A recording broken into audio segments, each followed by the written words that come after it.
2026-এ বাংলাদেশে ফিরতে চলেছেন শেখ হাসিনা।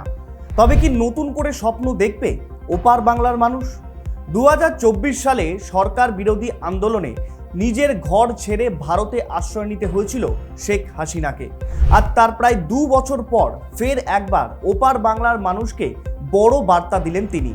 শেখ হাসিনা কি সত্যি বাংলাদেশে ফেরার প্রস্তুতি নিচ্ছেন? কিন্তু কেন?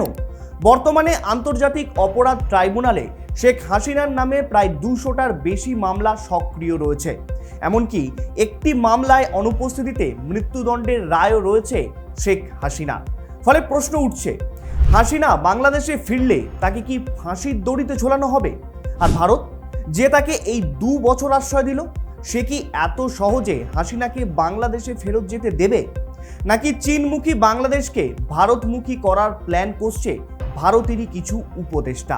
নমস্কার, আমি কুন্তল, আর আপনারা দেখছেন টপ টিপ বাংলা। সম্প্রতি এক সর্বভারতীয় সংবাদ মাধ্যমকে দেওয়া সাক্ষাৎকারে বাংলাদেশের প্রাক্তন প্রধানমন্ত্রী শেখ হাসিনা জানিয়েছেন 2026 সালের মধ্যেই তিনি বাংলাদেশে ফিরবেন। এই ঘোষণার পর থেকেই নতুন করে শুরু হয়েছে রাজনৈতিক ও ভূ রাজনৈতিক জল্পনা। অতীতের প্রেক্ষাপট বিশ্লেষণ করলে দেখা যাবে 2024 সালের অগাস্টে সরকার বিরোধী ছাত্র আন্দোলনের জেরে ক্ষমতাচ্যুত হওয়ার পর ভারতে আশ্রয় নেয় বাংলাদেশের তৎকালীন প্রধানমন্ত্রী শেখ হাসিনা। এরপর থেকেই বাংলাদেশের রাজনীতিতে শুরু হয় এক নতুন অধ্যায়। অন্তর্বর্তী সরকার ক্ষমতায় আসার পর শেখ হাসিনার বিরুদ্ধে একের পর এক মামলা দায়ের হতে থাকে।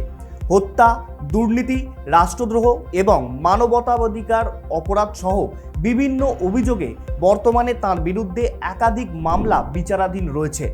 এমনকি একটি মামলায় তার অনুপস্থিতিতে মৃত্যুদণ্ডও দেয়া হয়েছে। এমন পরিস্থিতিতে স্বাভাবিকভাবেই প্রশ্ন উঠছে, যেখানে দেশে ফিরলেই গ্রেপ্তার হওয়ার সম্ভাবনা রয়েছে, সেখানে কেন শেখ হাসিনা নিজেই দেশে ফেরার কথা বলছেন? এটা কি শুধু একজন রাজনৈতিক নেতার আত্মবিশ্বাস, নাকি এর পেছনে রয়েছে আরও বড় কোনো ভূ রাজনৈতিক সমীকরণ? শেখ হাসিনার বক্তব্য অনুযায়ী এই রায় সম্পূর্ণভাবে বেআইনি এবং রাজনৈতিক উদ্দেশ্য প্রণোদিত। সুতরাং বাংলাদেশের গণতন্ত্র পুনঃপ্রতিষ্ঠা এবং জনগণের পাশে দাঁড়ানোর রাজনৈতিক দায়বদ্ধতা থেকেই তিনি দেশে ফিরতে চাইছেন। সাক্ষাৎকারে তিনি বারবার 1975 সালের 15ই অগাস্টের প্রসঙ্গ টেনে এনে বলেছেন, সেদিন বঙ্গবন্ধু শেখ মুজিবুর রহমান সহ তার পরিবারের অধিকাংশ সদস্য নিহত হয়েছিলেন। তিনি ও তার বোন শেখ রোহানা সে সময় বিদেশে থাকায় প্রাণ বেঁচে যায়। শেখ হাসিনার দাবি, একসময় যখন তিনি নিজের পুরো পরিবারকে হারিয়ে ভেঙে পড়েননি, তখন বর্তমানের মামলায় রাজনৈতিক চাপ কিংবা মৃত্যুদণ্ডের রায়ও আশঙ্কাও তাকে বাংলাদেশের মানুষের কাছে ফিরে যাওয়ার সিদ্ধান্ত থেকে দূরে রাখতে পারবে না। কিন্তু আন্তর্জাতিক রাজনীতির দৃষ্টিকোণ থেকে বিষয়টি বিশ্লেষণ করলে দেখা যাবে ছবিটা সম্পূর্ণ আলাদা।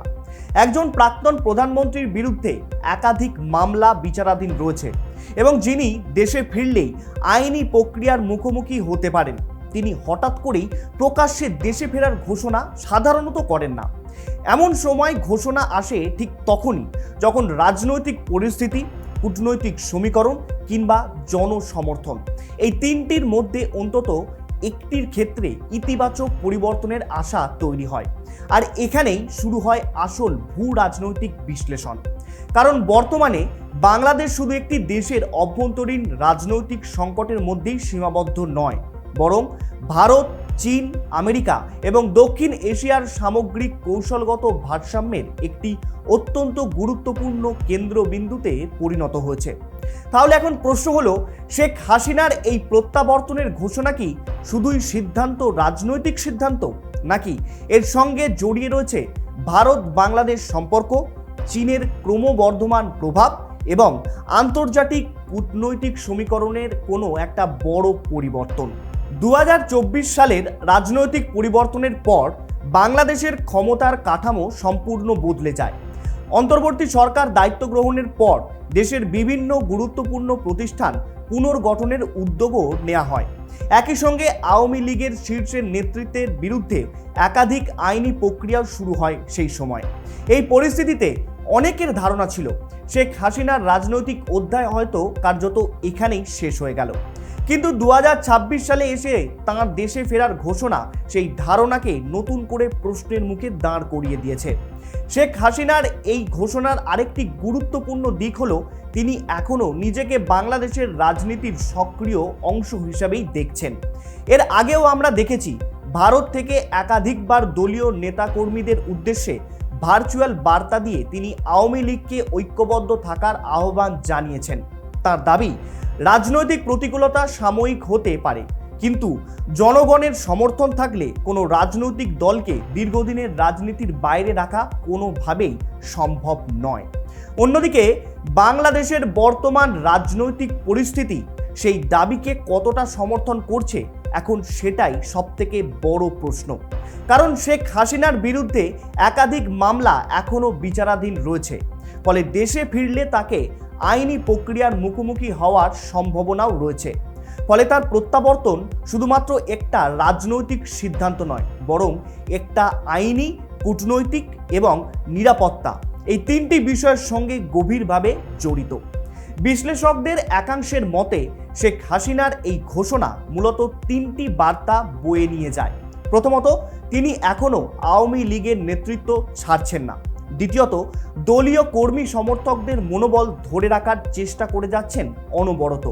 আর তৃতীয়ত, আন্তর্জাতিক মহলের কাছে তিনি এই বার্তা দিতে চাইছেন যে তার বিরুদ্ধে চলমান বিচার প্রক্রিয়াকে তিনি রাজনৈতিক উদ্দেশ্য প্রণোদিত বলেই মনে করছেন। কিন্তু এখানেই উঠে আসে আরও বড় ভূ রাজনৈতিক প্রশ্ন। শেখ হাসিনা যদি সত্যিই বাংলাদেশে ফিরে যান, তাহলে ভারতের অবস্থান কি হবে? বাংলাদেশের বর্তমান সরকার কি ধরনের পদক্ষেপ নেবে? আর চীন এবং আমেরিকার মতো বড় শক্তিগুলো এই পরিবর্তনকে কিভাবে দেখবে?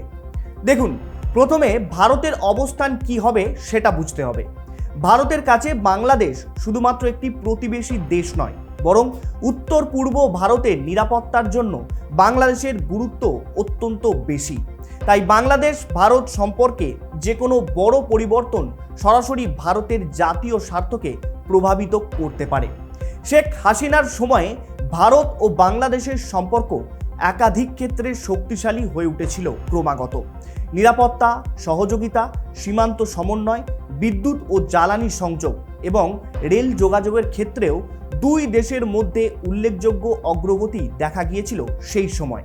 ফলে 2024 সালের রাজনৈতিক পরিবর্তনের পর স্বাভাবিকভাবেই ভারত নতুন পরিস্থিতিকে অত্যন্ত সতর্কতার সঙ্গে পর্যবেক্ষণ করছে। তবে এর অর্থ এটা নয় যে ভারত প্রকাশ্যে কোনো কিছু নির্দিষ্ট রাজনৈতিক ব্যক্তিত্বের প্রত্যাবর্তনের পক্ষে অবস্থান নিয়ে কোনো কথা বলবে। বরং ভারতের প্রধান লক্ষ্য হলো বাংলাদেশে স্থিতিশীলতা বজায় রাখা এবং এমন একটা সরকার গঠিত করা বা গঠন করার পক্ষে থাকা যার সঙ্গে পারস্পরিক নিরাপত্তা ও কৌশলগত সহযোগিতা এক প্রকার রাখা সম্ভব হয়। অন্যদিকে চীনও গত কয়েক বছরে, ইনফ্যাক্ট এখনও আমরা দেখতে পাচ্ছি, বাংলাদেশে অবকাঠামো, বন্দর, জ্বালানি এবং বিনিয়োগের মাধ্যমে নিজেদের প্রভাব বাড়ানোর চেষ্টা করে যাচ্ছে অনবরত। ফলে বাংলাদেশের রাজনৈতিক পরিবর্তনকে বেইজিংও অত্যন্ত গুরুত্বের সঙ্গে পর্যবেক্ষণ করছে।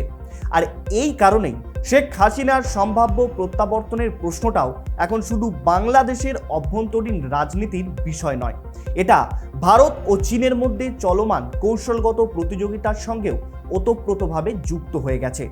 তবে সত্যিই যদি শেখ হাসিনা বাংলাদেশে ফিরে আসেন, তাহলে ভারতের লাভ কি হবে? ভারত কি কোনো প্রকার লাভবান হবে এতে? আর এর ফলে চীনের কৌশল কতটা প্রভাবিত হতে পারে? এক্ষেত্রে যদি শেখ হাসিনা আবার বাংলাদেশের রাজনীতিতে সক্রিয় ভূমিকা নিতে পারে, তাহলে তা ভারতের জন্য সবথেকে বড় সুবিধা হবে। কারণ শেখ হাসিনার আমলে ভারত আর বাংলাদেশের মধ্যে নিরাপত্তা সহযোগিতা, সীমান্ত ব্যবস্থাপনা, সন্ত্রাসবাদ দমন, সংযোগ প্রকল্প এবং বাণিজ্যিক সম্পর্ক উল্লেখযোগ্যভাবে শক্তিশালী হয়ে উঠেছিল। এক কথায় ভারত আর বাংলাদেশের সম্পর্ক খুব ভালো ছিল। তাই ভারতের কাছে একটা স্থিতিশীল ও সহযোগিতামূলক বাংলাদেশ সবসময় কৌশলগতভাবে গুরুত্বপূর্ণ। তবে এটাও মনে রাখতে হবে, ভারত প্রকাশ্যে কখনো বলেনি যে তারা শেখ হাসিনাকে আবার ক্ষমতায় দেখতে চায়। ভারত আসলে একটা স্থিতিশীল, নিরাপদ এবং সহযোগিতাপূর্ণ বাংলাদেশকে প্রতিবেশী হিসাবে তার পাশে চায়, যাতে ভারত ওই গোটা উত্তর পূর্ব ভারতকে আরও বেশি পরিমাণে সিকিওর করতে পারে। অন্যদিকে যদি বাংলাদেশের রাজনৈতিক সমীকরণ এমনভাবে পরিবর্তিত হয় যেখানে চীনের প্রভাব আরও বৃদ্ধি পায়, তাহলে তা ভারতের জন্য একটা কৌশলগত চ্যালেঞ্জ হয়ে উঠতে পারে। কারণ বঙ্গোপসাগর, উত্তর পূর্ব ভারতের নিরাপত্তা, বন্দর অবকাঠামো এবং আঞ্চলিক সংযোগ, এই সমস্ত ক্ষেত্রেই ভারত ও চীনের মধ্যে দীর্ঘদিন ধরেই প্রভাব বিস্তারের প্রতিযোগিতা চলছে, আর সেটাও এখন খুবই স্পষ্ট হয়ে উঠছে। অন্যদিকে আমেরিকাও বাংলাদেশকে শুধু একটা দেশ হিসাবে দেখে না, ইন্দো প্যাসিফিক অঞ্চলের বৃহত্তর কৌশলের অংশ হিসাবেও ওয়াশিংটন বাংলাদেশকে গুরুত্বপূর্ণ বলে মনে করছে। ফলে বাংলাদেশের রাজনৈতিক স্থিতিশীলতা, অবাধ নির্বাচন, মানবাধিকার এবং আঞ্চলিক নিরাপত্তা, এই চারটি বিষয় আমেরিকার নীতিতে গুরুত্বপূর্ণ ভূমিকা পালন করছে। অর্থাৎ শেখ হাসিনার সম্ভাব্য প্রত্যাবর্তন এখন আর শুধুমাত্র একজন রাজনৈতিক নেতার দেশে ফেরার প্রশ্ন নয়, এটি এমন একটা বিষয় যার সঙ্গে ভারত, চীন এবং আমেরিকা, এই তিনটি বড় শক্তির কৌশলগত স্বার্থ প্রত্যক্ষ বা পরোক্ষভাবে জড়িয়ে রয়েছে। তবে শেষ পর্যন্ত সবকিছু নির্ভর করবে একটি বিষয়ের ওপর, বাংলাদেশের অভ্যন্তরীণ রাজনৈতিক পরিস্থিতি, বিচার ব্যবস্থার পরবর্তী পদক্ষেপ এবং ক্ষমতাসীন সরকারের সিদ্ধান্তের ওপর। তাই শেখ হাসিনা আদেও দেশে ফিরতে পারবেন কিনা, অথবা ফিরলেও সক্রিয় রাজনীতিতে ফিরে আসতে পারবেন কিনা, বা তার মৃত্যুদণ্ডের সাজা আদেও পূরণ হবে কিনা, সেসব উত্তর দেবে একমাত্র সময়। এ বিষয়ে আপনাদের কি মত? আপনার মতামত জানান কমেন্ট করে। এরকম বিস্তারিত আলোচনার ভিডিও পেতে এখনই সাবস্ক্রাইব করুন আমাদের চ্যানেল টক টিপ বাংলা। ধন্যবাদ।